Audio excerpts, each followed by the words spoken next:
Well, E3 2014 is finally done in the record books, and man, what a really good year it was. There's a lot of surprise announcements, a lot of reveals, a lot of first looks. It was a really great E3 overall. So what kind of person would I be on the internet if I didn't review E3 myself? So before I do that, just wanna clarify, this is not gonna be a review of each press conference itself. I'm just gonna go through everything as they were announced and kind of just talk about the things that stuck out to me. So they may not even necessarily be good things. They're just the things that kind of stuck out to me and I'm still thinking about to today. That, and I know a lot of people may be thinking, why am I doing it so late? E3 was a week ago. And in the moment, I freaked out a lot. If you go and check my Twitter, it's just the mess of characters and letters. So I like having the time to reflect and think of the thing as a whole before I start talking about it.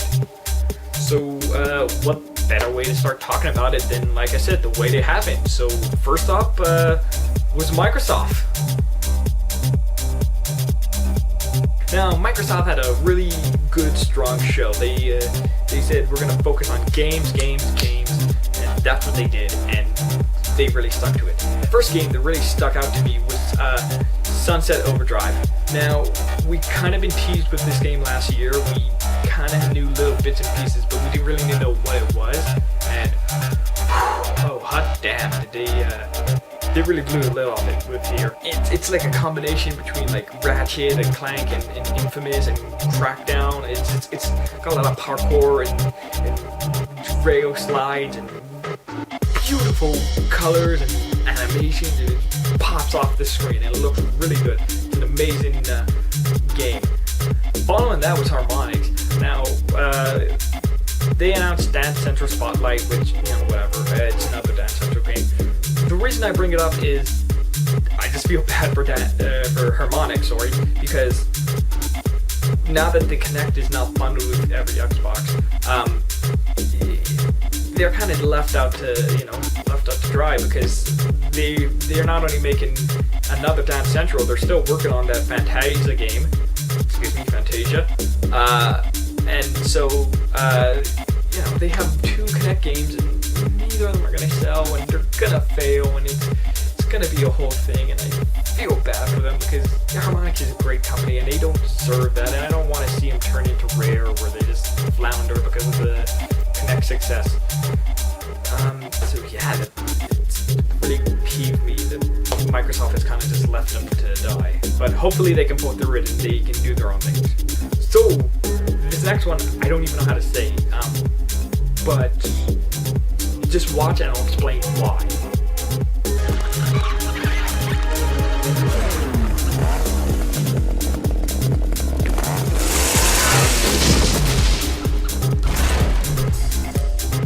I couldn't with this.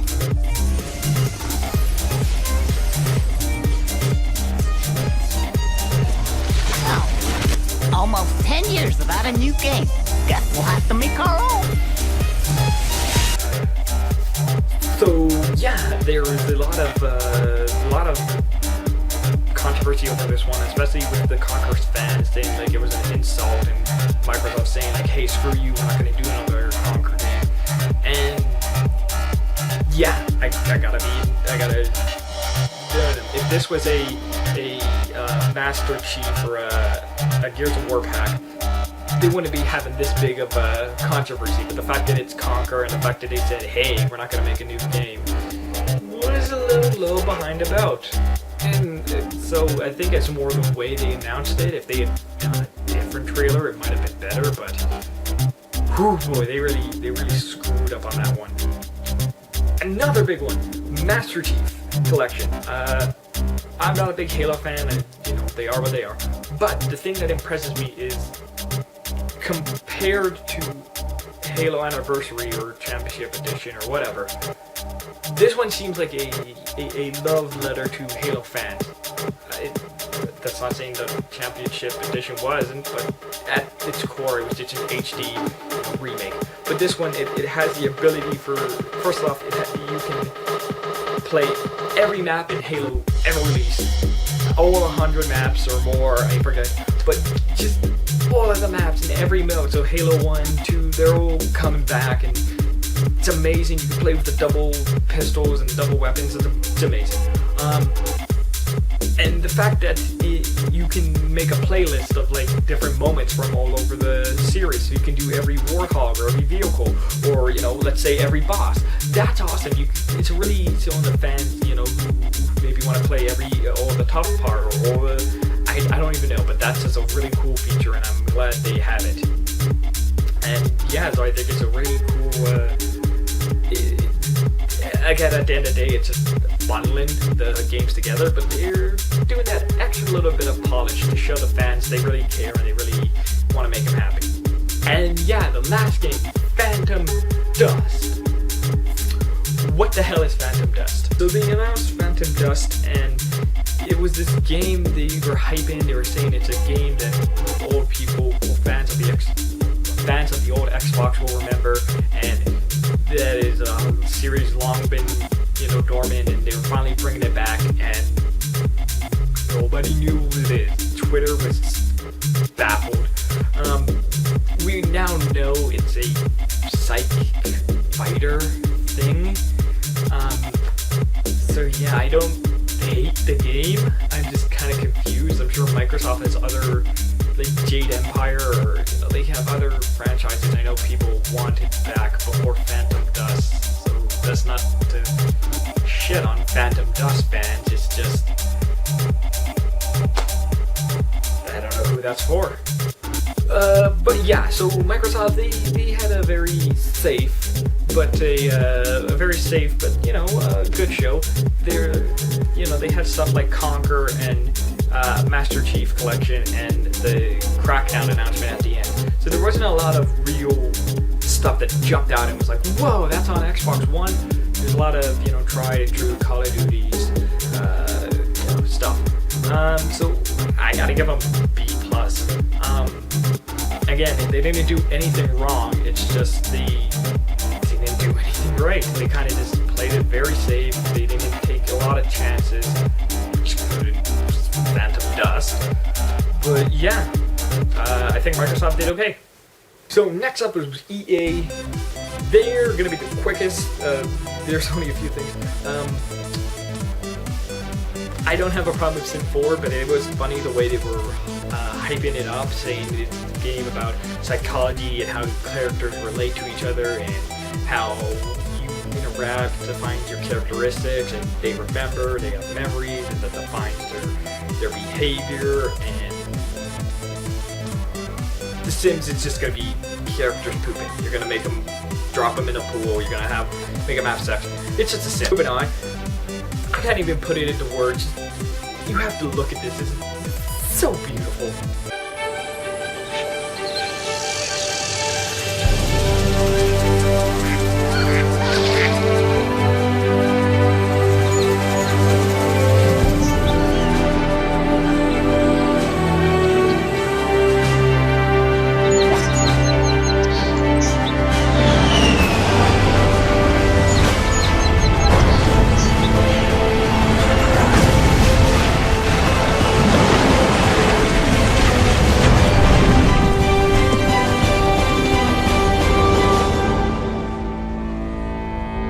And yeah, Battlefield Hardline.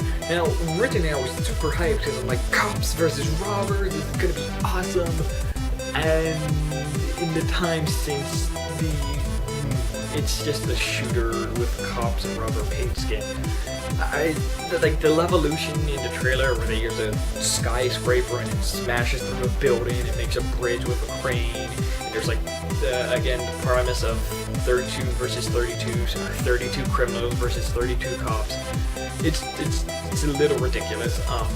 So yeah, I was super hyped, and as time has gone on, I've kind of simmered down because I would like to see an honest-to-God cops versus robbers where you can arrest people. There's a heist like Grand Theft Auto. You have to do, some form of strategy. And yeah, Battlefield doesn't look to be like that, but a fun game in its own merit. Ubisoft, they went after EA, and their show was a lot better. Just talk about Assassin's Creed Unity, even though it was on Xbox. I'm impressed by the sense of scale. It wasn't until I saw it that I realized how big it is, and it's the French Revolution. There's hundreds of people. And it's crazy just how much detail. Beyond that, yeah, it's Assassin's Creed, co-op, 4 people. I imagine it's going to be chaotic, but it's fun. The Division. Now, this was just at first last year E3, I was like, it's a tactical shooter, not for me. But now that we're learning a little bit more about the story, about what's going on, the game world, I'm really interested. I don't want to spoil anything, so go check the trailers, go read a synopsis, but it's more than a simple, military shooter game. There's a lot of depth to it, and it really impressed me how it's much more than I thought it was. And that's what me really excited to see what they reveal even further down the road. The Crew, that is I'm not a racing guy, so I'll be quick, but if the trailer is to be believed, that's a huge world, like just an insane, like even if it takes like, I think I've heard reports saying it takes 2 hours to get across, which is a significant amount of time. I'm just impressed by the sheer scale of it. I mean, that's amazing. So again, not for me, but damn, that's a huge game. Valiant Hearts. What more do I need to say? It's a World War I game with dog. I have no idea what this game is, and I want it now. I'm gonna cry every second I don't have this game. And of course, Ubisoft, they love their big reveals. They did it with Watch Dogs, they did it with Division, and they did again with Rainbow Six Siege. And the thing I love about it is it's not just another shooter. The fact that it's insta-death, once you're dead, you're dead. That the terrorist and the SWAT team have 5 minutes before the match even begins to plan what they're gonna do, to set up traps and everything. And I just love how much you have to communicate as a team. You really feel like you're part of something. You're part of a team. You have to work together. You can't just fly off the handle. And compared to games like Call of Duty, where you're a badass and you're like sniping people with a pistol, I really like the realism of this game. It looks beautiful. It looks great. And yeah, I'm blown away. I don't know what to say. Call of Duty or Rainbow Six Siege, better than Call of Duty. Great, I want it. Ubisoft and EA, they were the opposite sides of the same coin. Ubisoft showed a lot of games we already knew about, which helped me get more hyped. But again, there was excluding Rainbow Six, was not a lot of surprises, and EA was a lot of developers saying, "Hey, we're working on the game, we're gonna do it," and coming 2015. Rounding out day one was Sony, and oh boy, they really kicked it into high gear. So they announced another infamous standalone game in First Light. Again, the announcement itself, not that big, there's not a lot to it. I just love that Infamous does that. They allow you to play the game, try it for a cheaper price, to get you hooked in, and I just think that's awesome. I really enjoyed Festival for Blood, and I'm sure a lot of people enjoyed it too, and it was probably their entry into Infamous. So I think that's a really cool idea that they love to do that, and I wish other people would.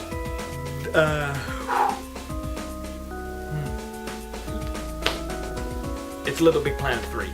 I mean, it's I know this seems a little weird, but stay with me here. It's kind of like it's an adorable evolve in that you have now 4 players that each have their unique abilities and skills that they can only get to certain areas. So as opposed to the first 2 games where you had 4 generic Sackboys, here you can design puzzles that you need all 4 players, and you need everybody to work together and cooperate, and they're all adorable. It's all cute. They just announced it's coming to PS3 as well as PS4, and I think it's awesome. It's fantastic. I love it. Far Cry. Now, Far Cry is an awesome game.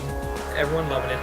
the thing I just want to single out is the fact that you can play the full story campaign as long as one of your friends has it for free. I know a lot of 3DS games did this, and I always thought that was cool to get your friends in, at least playing the multiplayer.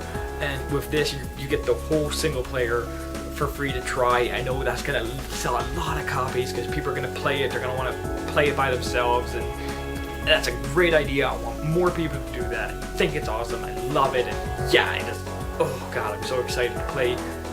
Not just by myself, but to get friends who may not like Far Cry play it. And now I have the opportunity to. Grim Fandango. Wow, that was a shock. I've never played the game. I'm a huge fan of Tim Schafer, and now I get the opportunity to. Simple as that. Grand Theft Auto 5.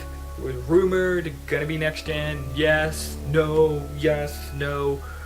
Finally is. They confirmed it's gonna be for PC and PS4 and Xbox One.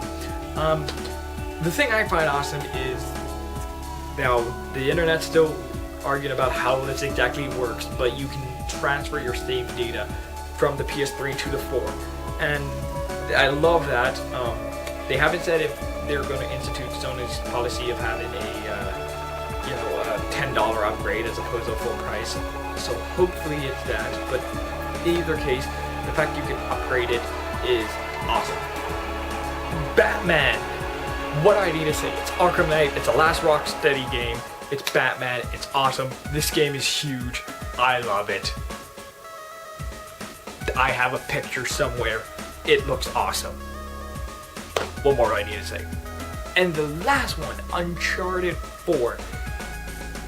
Game quasi-announced already, but this was the first time we got the title. We got to see Drake in full PS4 glory. Yeah, do I think it was a bad idea to reveal the game this early when there's so much behind the scenes trouble? No, but I thought it was kind of a weak closer to the conference. You know, everybody was expecting that one more thing, and it was just a teaser trailer, which, you know, could have palette swapped for the last trailer. We still know nothing about the game. We get a better understanding, but still we have no idea what it plays like, what it looks like. So again, I don't think it was a bad idea to close with Uncharted. I just think they could have done a better game there. Maybe The Last Guardian, just saying. And yeah, PlayStation, they knocked it out of the park.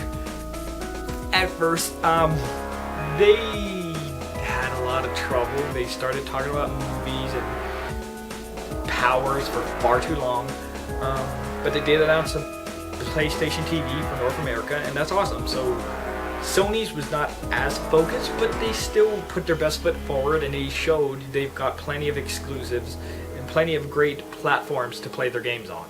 And really, I mean, who's gonna complain about that? And the last one up was Nintendo. They did a Nintendo Direct again, and yeah, I really liked it. I like the Robot Chicken integration and all the jokes of themselves, and Reggie fighting Iwata. It's all great, and honestly, I'm kind of, the Nintendo Directs are growing on me because how silly and wacky and crazy they are. But you don't want to know, you don't want to hear about that. Let's talk about the game. So just a small thing. I woke up halfway through the Direct, so some of the stuff's going to be out of order, but I digress. So, they announced Star Fox Wii U. It uses a tablet as the cockpit. You look around and you shoot enemy that way. Sounds awesome. Need more info, but I am excited because it's gonna be honest to God Star Fox game. Woolly World, so cute, so adorable. Then I kind of calmed down. It's just another Yoshi Island, Yoshi story. If you like those games, I'm sure you're gonna love it. Doesn't look like the WoW offers too much, aside for a kind of a reskin, but it still looks cute. I can't deny that. The surprise announcement is Splatoon, which I think is just adorable and awesome. It's a really cool game. They haven't announced price, and I think that's going to be important because it's a cool game, it's a cool idea. It's a first-person shooter but with paint, and you can use the paint to spray along the wall and turn into a squid and climb up that wall to get a better vantage. That's awesome. But there's not many other modes announced. I don't think there will be, so hopefully it's just like a $20 eShop title and something very small, because I like it, but it doesn't have the legs to really be this big, huge. However, unlike Hyrule Warriors, that was like Yoshi 2. I really want it to be good because it's Zelda. I'm really hopeful, but it's just Hyrule Warriors, or excuse me, it's Dynasty Warriors with Zelda. I do like all the kick-ass women. You have Zelda, you have Impa. That's awesome. I'm still waiting to see if, you know, how they deal with the story and the stuff like, you know, adventuring. But hopefully it can be better than the average Dynasty Warrior game. And the big thing everyone's talking about, Zelda for Wii U showed it off, and well, the open world, yay! Oh, Zelda meets Skyrim, yay! I'm not 100% about the art style. It's not bad, it's just a little wonky. I mean, it's a nice mix between Skyward Sword and Wind Waker. It's slightly more cartoony. I don't know, I just don't like the mechanical bow. Again, I have to see what the story is, what the setting is. But yeah, beyond that, it looks beautiful, it looks huge. I can't wait to play it. So yeah, Nintendo actually had a pretty shocking, really good show. There was a lot of surprise announcement. They covered a lot of things. They got me hyped for Bayonetta by including the first one. And yeah, I really think Nintendo did the best, all things considering, because they were the underdog. People kind of giving up on them, and they put their foot down saying, look, we don't have many games, but what we do have are going to satisfy you and going to make you happy. And yeah, that's pretty much it for E3 2014. There wasn't a lot of announcements after the conferences compared to past years. I did see a preview for the Devil's Third, which looks like a third-person kind of Red Steel, where you have first-person shooting and swords, but it's a lot dirtier, a lot raunchier, bloodier, which is awesome. There's also Project Steam, which is Abraham Lincoln meets Fire Emblem. It's weird, it's goofy. It's a thing. And yeah, the only other big announcement really was that both Pac-Man and Mr. Game & Watch are going to be in Smash.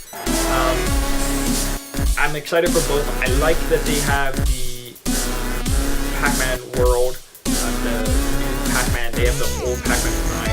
Looks awesome. I like his power-up. But like, I'm not 100% about his Bomb Smash, because he just turns to a big Pac-Man when he has, I think, he has a move where he's a small Pac-Man. But yeah, so overall, E3 2014. I know, like, it seems like I've been super excited. I am. A lot of these titles have been announced for 2015. That was the biggest theme this year, with a lot of in development. Here's a teaser, here's a concept art, there's a lot of this is coming soon. So, 2015, great year, it's gonna blow our minds. The rest of 2014 could go either way. There's a lot of good games to play, but we'll have to see which ones stand out. But until next E3, I'm Viral Vinnie, and I'll be back